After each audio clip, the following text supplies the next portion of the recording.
All right, Rabotai, you have to hear this major story that I'm coming first hand. This is fresh story. You must hear this from the beginning to the end. I'm coming from the Baal HaMaaseh who told me the story. He basically presented it to a few hundred people, and I heard it within 5 minutes ago. His name is Clement Sofer. Okay? Clement Sofer. Clement Sofer. Listen to the story. Crazy story. What happens is like this. First of all, you have to understand, back in the day, I got to give you a background, 2 seconds. Egypt, when Israel became a state in 48, so you have to understand, there was also in the Suez Canal, there was also fights, IDF. Israel was right there, like literally right there. And at the time, Nasser took over power. Right? They kicked out the king, Nasser came into power. And at that time, he made an announcement saying that Jews are, they had to basically run away. The Jewish people had to run away. There was a rumor that any Jew in Egypt is a spy of Israel. Now everybody was running around and that. So this young man, now he's over 70, right? At that time he was about 17, 18 years old. Okay? Now, he was about to he basically got his visa to get out of the country, to get out of Egypt. And as he's there, literally about to leave Egypt, the Egyptians, they were superior people, and they said, you come with us. And they felt that he's a great candidate to show off. There was a little punk, he said it was like a punk guy, 28 years old, and he wanted to show off that he found an Israeli spy in Israel. And what he did was, in Egypt, Israeli spy in Egypt. So what he did was, he told Clement, let me see the visa that you have. He takes the visa, and he rips it. Now he has no visa, he can't leave the country. You ever hear of the Red Cross or no? Yeah. What is the Red Cross?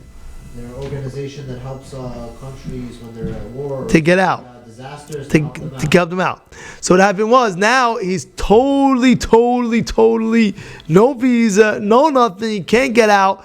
And now when they pull him to this 28-year-old guy, he has a star, like a medallion, like he's the guy. They tell him, you're going to write down for us right now, and you're going to sign in your paper that you are an Israeli spy in Egypt. Sign it. And now he wants to take that signature and go to Nasser and tell him, look, I found an Israeli spy in Egypt. And that makes him a higher level in the count of so he says, no, I won't do it. He says, you won't do it? They started beating him up. Boom, boom, beating him up. Says, you gonna do it now? Now he's like, I can't. He's like, you gonna do it now or no? We'll beat you up more.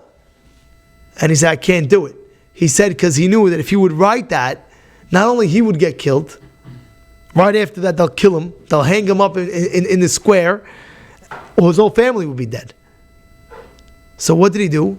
He kept on saying no.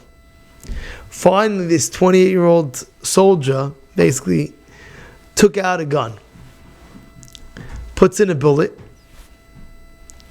and puts it directly on his head. Again, I am telling you a story that I heard firsthand, that he just told it to about 500 people right now. I just came back from this whole event. He's saying the story over. The person said, Clement said, he had a gun on his head.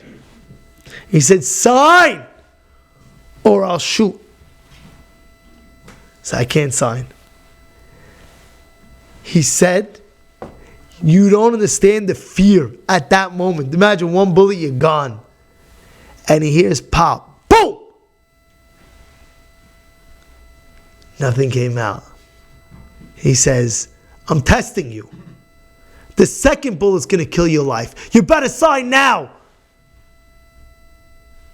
I can't sign. Second bullet. Boom! Nothing's there. And now he's saying over, He's shaking his face. Forget about it. He is petrified. You can't even imagine. Imagine like okay, fine, one gun, you get a bullet in your head. Okay, you're done, finished. Imagine like you don't know when's the next bullet gonna come. That's even scarier. You know what I'm saying? Like you don't know when it's coming. Now again, second bullet, nothing there. Third bullet, you ready? He's thinking like this. Boom, ready to pop. This time he says, I turned to Hashem. He said, I turned to Hashem. I said, Hashem, listen, you're the only person in the whole world that can save me. Right now, like it says, Yeshuat Hashem Keref Ayin, I am a done deal. It's done. It's done. He's like, you're the only person in the world that can save me. He says, by the third bullet, about to shoot, or one person from the Red Cross, like the crew from the Red Cross, they came in and said, we're looking for Clement Sofer. Is he here? He said, that's me. Get the gun away. And they saved him and he came to America. And he's alive. Crazy stuff. They wanted him to sign that he's an Israeli. The Red Cross knew that he was coming out to be escaped. So they're looking because he has a visa. So they're waiting for him at the border, ready to pull him out. So that's the whole entire situation. They have the list. So where's this Clement Sofer? We're about to leave. The boat's about to leave. So they come, they run, and they catch him exactly by the third bullet ready to pop his head in that. You know what's going on over here? Yes, it's to show you Yeshuat Hashem Keref Ayin. You know, a person thinks everything is gone. Like, you know, when a person's on the last thread and he says, Rabbi, I can't take it anymore. I'm done. I can't. It could be whatever it is. It could be in marriage. It could be in business. It could be in health. It could be in anything. Any situation in your life, a person is never allowed to give up.